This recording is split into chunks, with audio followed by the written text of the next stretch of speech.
Well, while you were away, I've been busy working on my little collection of boxes, and I've reached the point where, after having scraped them and such, I want to do some final finishing and get ready to cut them open and separate the lid from the bottom.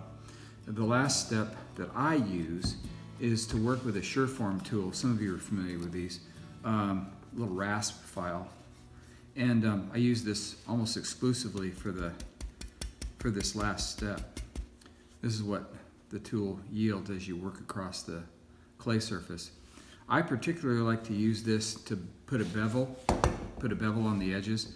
I discovered early on that I could get these pretty nice, but once in a while the edge would be a little bit ragged. So I use this thing, the Sureform, to put a bevel on it that yields a finish that I really like. It's your call, but I happen to like this, so I want to demonstrate this a little bit. Here's one I finished just a few minutes ago, and that's kind of the effect that I'm after. I do it on the top, the top and the bottom both, and try to keep these edges sharp for the sake of the design that I use. But let me show you how this technique works.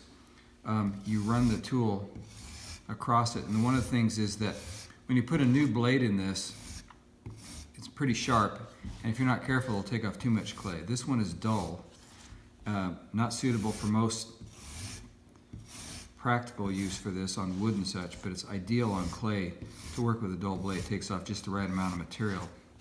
And this is the technique. What I do is I try to run the tool all the way through, and I'm looking at this edge, or this corner that is, to make sure that the bevel, the miter edge, that the two meet and make a nice point. That's a good way to tell that you're straight and you're having the same angle. So I'm pretty satisfied with that on the top. And then you can also use it to plane the surfaces a little bit better. If you see some imperfection, using this Sureform, it's a Stanley brand, by the way. It's a Stanley Sureform, and it can help plane the surfaces down a little bit. So you can just use it like this. And it'll leave a little bit of texture that you have to go back with your flat rib to smooth out, but that's no problem. Anyway, so that's pretty much it. I don't want to spend a whole lot of time on this thing. If you're new to using the tool, you'll feel a little bit clumsy, but you can see that you get a much improved edge right here. I have another one that I'll show you in a little bit of the finished pieces that had such a good edge that I didn't have to do all this. So if it works out that you don't have to do it, don't do it, but I like the effect I get. So that's the Stanley Sureform. Now I'm going to cut away. I'm going to get this area cleaned up. I'm going to come back in a second, and we're going to start cutting open some boxes. So stay tuned. I'll be right back.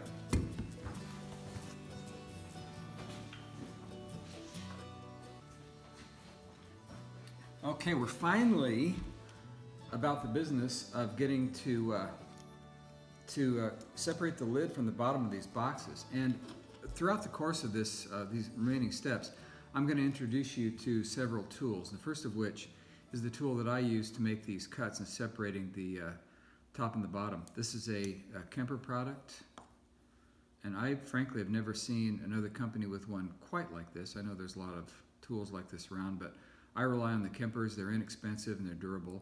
This one has a spoon-shaped end. I don't use it much, but I like these blades. And the long taper blade is good for making turns and such in your cuts. So this is what I'm using. I think it's a, correct me, but it's a K24 clean-out tool, something like that. If you go to the Kemper website or any of your other suppliers, they have these things. And this is the one I recommend. It works out really nice. So let's get about the business of making a cut. My motif in the boxes I've made over the years is sort of a mountain shape. And I'm quick to add that you can do anything you want. The main thing is that you have some sort of running edge on all four,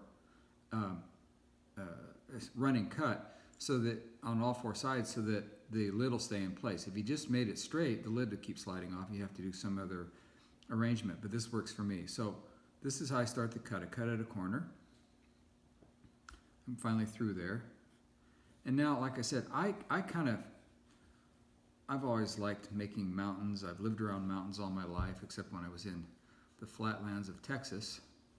But before this part of the world I'm in, I was in Colorado for a number of years, and before that, I had a cabin in Southern California mountains. And mountains have always meant a lot to me, so that's why I add them into a lot of my work. All right, so while I was talking, I made my cuts on all the sides with that tool, and now I can separate them. And what you see from this is there's a lot of work to do inside the box to clean it out, and this tool is almost ideal for that kind of thing. I'm going to introduce another tool in a minute to make it even better, but I'll set the lid aside and start working on the bottom. You may not be able to see me do every step, but I'll show it to you. I'm only going to spend a couple minutes before I cut away again, but you can see me working the tool. Sometimes it's a curse being left-handed because you can't show things well on video, so I'm doing this a little bit differently than I usually would. But you can see the beginnings of what I'm doing, the way I work the tool. I use the side of the spoon end of the tool and start cleaning this off. And you don't want to rush this. One thing to point out is when you're cleaning up these edges like this, don't, and I'll show you why in a minute, don't clean off this edge, this outer edge right now. Don't be tempted to clean the whole surface all the way around. What you're about right now, regardless of what kind of line you cut, when you do this, just clean up the interior. Just clean up this edge. You can sponge it, you can do more to it. I'll flip it around and do the other side quickly. But I don't want this tape to run too long either, so I may cut away again. We'll insert this into a longer feed. But you get the idea. Oh, by the way, here you can see, I think I have the camera set right. You can see right here where in an earlier segment, I talked about poking a hole through the box. There was that opening, and I want to just cover that over, clean that over with the edge of the tool. We don't want that hole through there, of course. Okay, so that's it for this piece. I'm going to put it together with the others. I'll keep cleaning, and when I come back, I'll show you a little bit how I work on this interior and the tool I use for that. So stay tuned. Be right back.